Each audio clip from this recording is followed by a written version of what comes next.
तो सभी भाइयों एवं बहनों को नमस्कार। स्वागत है आपका आपके अपने चैनल शुक्ला जी एजुकेशन में। और हम लेकर के आ गए हैं आपके लिए आरआरबी एनटीपीसी एग्ज़ाम 2025 13 जून सेकंड शिफ्ट का एग्ज़ाम एनालिसिस। काफ़ी सारे प्रश्न हमारे पास में आ गए हैं। हर एक प्रश्न के बारे में आपको डिटेल में हम जानकारी देने वाले हैं और सारे के सारे प्रश्न रियल एवं ऑथेंटिक प्रश्न हैं। यही प्रश्न आज के एग्ज़ाम में आए हैं। ये हमारी 100% गारंटी है। ठीक है, तो चलिए क्लास शुरू करते हैं। साथ ही साथ में आपको बता दें, यूपीएसआई की भी क्लास शुरू होने वाली है बहुत जल्द ही। मूल विधि की क्लास आपको इसी चैनल पर देखने को मिलने वाली है। चलिए, साथ ही साथ में आपको बता दें, जिस तरह से एनटीपीसी ग्रेजुएट लेवल का एग्जाम अभी चल रहा है, उसी को आधार बना करके हमने एनटीपीसी 12th लेवल का जो एग्जाम आने वाला है उसके नोट्स तैयार किए हैं। साथ ही साथ में आरआरबी ग्रुप डी और अन्य सभी भर्ती परीक्षाओं की दृष्टि से जो भी महत्वपूर्ण नोट्स हैं वो हमने यहाँ पर तैयार किए हैं। एसएससी जीडी के भी नोट्स आपको मिल जाएंगे।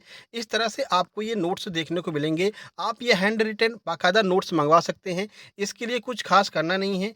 ये नोट्स आपको मात्र 149 रुपये में मिल जाएंगे और आपके सभी एग्जाम्स में ये नोट्स काम आने वाले हैं। ठीक है ना। इसके लिए क्या करना है, आपको ये व्हाट्सएप नंबर दिया गया है 7052547003। इसी पर मैसेज करना है कि सर हमें आरआरबी एनटीपीसी 10+2 लेवल के नोट्स चाहिए या फिर एसएससी जीडी के नोट्स चाहिए। जो भी नोट्स चाहिए आप इस नंबर पर व्हाट्सएप करके टीम से जानकारी प्राप्त कर सकते हैं। टीम आपको पेमेंट गेटवे बता देगी। पेमेंट करके तुरंत अपने नोट्स प्राप्त कर सकते हैं और श्योर सिलेक्शन ले सकते हैं। 10+2 लेवल की जो वैकेंसी आपकी आने वाली है, जिसका एग्जाम 1 महीने बाद होने वाला है। ठीक है, 12th लेवल वाली जो एनटीपीसी की वैकेंसी है। चलिए, अब आज की क्लास शुरू करते हैं। देखिए, सबसे पहला प्रश्न देखो, जो हमने अभी आपको वो दिखाया है मैप वगैरह, है ना। देखो, हिमालय का मैप यहाँ पर देखने मिल रहा है। इसी तरह से आपको हर एक सब्जेक्ट का मिलेगा, है ना। और आज जो पहला क्वेश्चन पूछा गया है वो हिमालय के मैप से ही पूछा गया है। देखिए, महान या बृहत हिमालय को अन्य किस नाम से जाना जाता है? आंतरिक हिमालय कहते हैं, सतपुड़ा कहते हैं, हिमाद्री कहते हैं, या फिर इनमें से कोई नहीं। सही आंसर ऑप्शन नंबर ए हो जाएगा। हम इसे आंतरिक हिमालय कहते हैं। देखिए, तो बृहद हिमालय को हिमाद्री या फिर आंतरिक हिमालय के नाम से भी जाना जाता है। इसे ग्रेट हिमालय या आंतरिक हिमालय हम कहते हैं। यह आपको ध्यान रखना है। तो आज यह प्रश्न आपका हिमालय से पूछा गया था। अगला प्रश्न है, 24 जनवरी को भारत में किस दिवस के रूप में मनाया जाता है? किसान दिवस, राष्ट्रीय बालिका दिवस, पराक्रम दिवस, या फिर इनमें से कोई नहीं।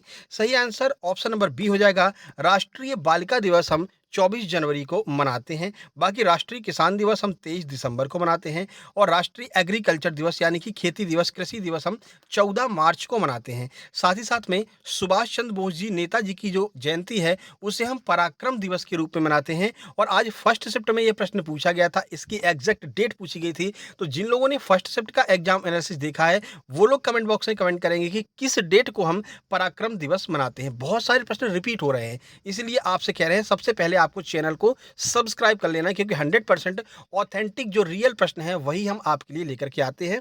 अभी नया चैनल शुरू किया है, इसलिए सब्सक्राइब जरूर कर लेना। आप लोगों के सपोर्ट की बहुत ज़्यादा आवश्यकता है। वैसे हमारा जो एक और चैनल है, जो मेन चैनल है, सक्सेस जंक्शन के नाम से है, जिस पर 1,21,000 सब्सक्राइबर हैं, आप उसे भी सब्सक्राइब कर सकते हैं। उस पर एमपी के सभी एग्जाम्स की तैयारी कराई जाती है और इस पर आपका यूपी, एसएससी, रेलवे, इन सब की तैयारी हम करवाते हैं। देखिए, अगला प्रश्न है, मोहनजोदड़ो में पाई गई जो डांसिंग गर्ल है, तो जो डांसिंग गर्ल के नाम की जो प्रसिद्ध मूर्ति है वो किससे बनी हुई है? पीतल की बनी है, लोहे की बनी है, सोने की बनी है, या फिर ब्रॉन्ज यानी कांस्य की बनी है। सही आंसर ऑप्शन नंबर डी हो जाएगा। ब्रॉन्ज यानी कांस्य की बनी हुई मूर्ति है। देखिए, सिंधु घाटी सभ्यता की सबसे प्रसिद्ध कलाकृतियों में से एक मोहनजोदड़ो की नृत्य करती हुई लड़की कांस्य से बनी हुई है। यह प्राचीन मूर्ति लगभग 4500 साल पुरानी मानी जाती है और यह कांसे की बनी हुई है। आपने मोहनजोदारो मूवी भी देखी होगी, उसमें जो राजकुमारी एक मूर्ति को तालाब में डालती हैं, वो यही मूर्ति है ना। चलिए आगे बढ़ते हैं। अगला प्रश्न करंट अफेयर का आया, बिल्कुल एकदम अभी का करंट अफेयर पूछ लिया भैया। 2 फरवरी 2025 को मध्य प्रदेश के शिवपुरी जिले के कूनो राष्ट्रीय उद्यान में कितने चीतों को छोड़ा गया था? आपको पता है, अभी जो है चीते हम लेकर के आए हैं नामीबिया से। ठीक है, उनको हमने कहाँ पर छोड़ा है? मध्य प्रदेश में। मध्य प्रदेश के पालनपुर कूनो राष्ट्रीय उद्यान में। तो जो अभी अभी छोड़े गए हैं 2 फरवरी 2025 को, वो कितने चीते छोड़े गए थे? 3, 4, 5 या फिर 6? सही आंसर ऑप्शन नंबर डी 5। तो कूनो राष्ट्रीय उद्यान में 5 और चीते छोड़े गए, जिससे कुल संख्या अब 12 हो गई है, जिससे वन्य जीव पर्यटन को बढ़ाने के अवसर भी मिल गए हैं। और पता है, ये 5 चीते भैया वॉकिंग करते करते एकदम शिवपुरी के बॉर्डर पर पहुंच गए थे। ठीक है ना। तो ये पता नहीं कहाँ से लेकर के आए हैं, घुमंतु ये चीते हैं। ठीक है, चलिए अगला देखिए, स्थानांतरित खेती को झूम खेती के नाम से कहाँ पर जाना जाता है? ओडिशा, असम, नागालैंड या फिर इनमें से कोई नहीं। अगर आपके ऑप्शन में नागालैंड दिया हुआ था तो आपको सही आंसर नागालैंड को ही मानना पड़ेगा। देखिए तो ऑप्शन नंबर सी आपका सही आंसर होगा। देखो साथ ही साथ में अभी एक बार पुथंडू पूछा जा चुका है ना, पोंदू, पोंदू जो है वो कहाँ कहा जाता है? तो ये आंध्र प्रदेश में कहा जाता है, आपको याद रखना, ये फिर से पूछा जा सकता है। देखो झूम खेती कृषि का एक पारंपरिक तरीका है। इसमें क्या होता है कि जंगल को काट करके उस पर खेती करते हैं, फिर अगली बार फिर कहीं और खेती करते हैं, वहाँ पर जंगल को साफ करते हैं।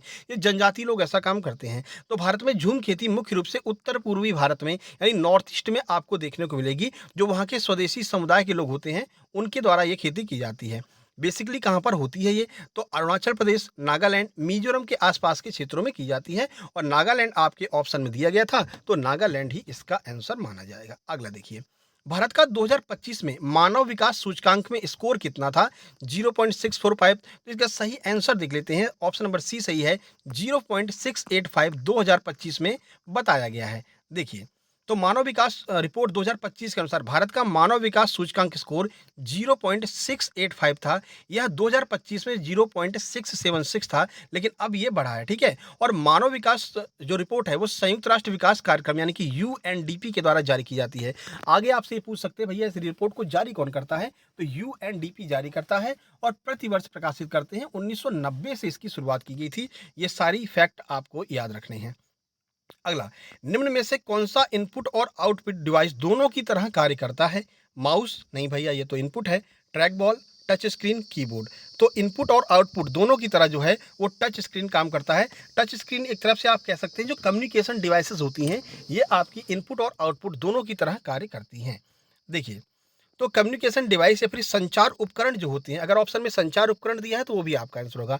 इनपुट और आउटपुट दोनों की तरह कार्य करते हैं। जैसे कि आप मोबाइल पर बात कर रहे हैं, कुछ आप लिख रहे हैं, ठीक है? मोबाइल के स्क्रीन पर आप वीडियो कॉल कर रहे हैं, तो क्या हो रहा है? इनपुट भी हो रहा है और आउटपुट भी हो रहा है। आप अपनी बात कह भी रहे हैं और सामने वाले की बातों को सुन भी रहे हैं, ठीक है? बाकी हार्डवेयर का प्रत्येक भाग जो डाटा, इंस्ट्रक्शंस और सूचना भेज सकता है और रिसीव कर सकता है, वो कम्युनिकेशन डिवाइस कहलाता है। सीधा-सीधा आंसर आपका मोबाइल हो जाएगा, जो वीडियो कॉल आप लोग करते हैं। अगला प्रश्न, अरावली और विंध्य पर्वतमाला के बीच में कौन सा पठार स्थित है? मालवा पठार, छोटा नागपुर पठार, दक्कन पठार, बुंदेलखंड। ऑप्शन नंबर ए यानी मालवा का पठार। देखिए, मालवा का पठार मुख्य रूप से विंध्य पर्वतमाला के उत्तर में ज्वालामुखी उच्च भूमि को संदर्भित करता है। यहाँ पर ज्वालामुखी हुआ करते थे, काली मिट्टी आपको देखने को मिलेगी। जहाँ जहाँ ज्वालामुखी होगी वहाँ वहाँ काली मिट्टी होगी। और काली मिट्टी में क्या होता है? आयरन होता है। और ये मतलब कि पानी पड़ने पर इसमें दरारें पड़ जाती हैं। कपास, गन्ना इन सब के लिए फेमस होती है ना। तो ये सारे फैक्ट याद रखने हैं। यह उत्तर मध्य भारत के स्थित पठारी क्षेत्र है। यह मध्य पठार और उत्तर में बुंदेलखंड उच्चभूमि से घिरा हुआ है। मालवा का जो पठार है वो समुद्र तल से 1650 से 2000 फीट की ऊंचाई पर स्थित है। ये भी आपको याद रखना है।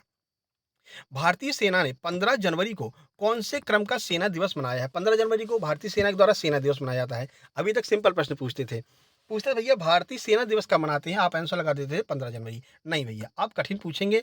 पूछा कौन से क्रम का मनाया है? 75वां, 77वां, 78वां, 79वां। ऑप्शन नंबर बी 77वां अभी हमने सेना दिवस मनाया है। देखो, और भारत की सेना कौन से रैंक पर है? तो 4th रैंक पर है पूरे विश्व में, ये भी आपको ध्यान रखना है, ठीक है? फायर पावर इंडेक्स भारतीय सेना की क्षमता को दर्शाती है, किसी भी देश की क्षमता को दर्शाती है। तो फायर पावर इंडेक्स में भारतीय सेना 4थे नंबर पर है। देखिए, हर साल 15 जनवरी को भारत में भारतीय सेना दिवस मनाया जाता है। 77वां भारतीय सेना दिवस समर्थ भारत, सक्षम भारत की थीम पर मनाया गया, यह भी आपको याद रखना है। अगला देखिए, चंद्रयान 4 करंट अफेयर का प्रश्न पूछा है। चंद्रयान 4 कितने एलबीएम रॉकेट से लॉन्च किया जाएगा? 1, 2, 3, 4। ऑप्शन नंबर सी सही है, 3 एलबीएम रॉकेट से लॉन्च किया जाएगा। देखिए, तो चंद्रयान 4 को एलबीएम 3 रॉकेट से कम 2 प्रक्षेपणों की आवश्यकता होगी। 2 बार प्रक्षेपित करना पड़ेगा। इस मिशन में 5 भाग होंगे जिन्हें अंतरिक्ष में एक साथ रखा जाएगा। एलबीएम 3 रॉकेट इसको लेकर के जाएगा। चंद्रयान 4 इसरो का एक नियोजित चंद्र नमूना वापसी मिशन है। यह चंद्रयान क्रम का 4था क्रम है, ठीक है? इसमें क्या होगा? चंद्रयान जाएगा चंद्रमा पर, वहाँ पर उतरेगा, वहाँ पर नमूना लेगा और वहाँ से वापस भी लौट करके आएगा। अभी तक वापस लौटने का कोई प्रोग्राम हमने नहीं किया है चंद्रयान 3 तक, लेकिन चंद्रयान 4 में वापस भी हम लेकर के आने वाले हैं, ठीक है? आगे बढ़ लेते हैं। अगला प्रश्न है, देखिए, स्टैटिक जीके का प्रश्न है। कि उत्तर पश्चिम भारत में कौन सी हिंदुस्तानी शास्त्रीय शैली प्रमुख रूप से विकसित है? ठुमरी, ख्याल, ध्रुपद या फिर टप्पा? सही आंसर ऑप्शन नंबर डी टप्पा हो जाएगा। तो उत्तर पश्चिमी भारत में हिंदुस्तानी शास्त्रीय संगीत की प्रमुख शैली टप्पा है। यह शैली उत्तर पश्चिम भारत के ऊंट सवारों के लोक गीतों से विकसित हुई है और इसे सम्राट मोहम्मद शाह के मुगल दरबार में मान्यता प्राप्त हुई। टप्पा शैली तीव्र सूची और डिजिटल जो जटिल जो आपकी आई कांटेक्ट होता है उन पर आधारित होती है।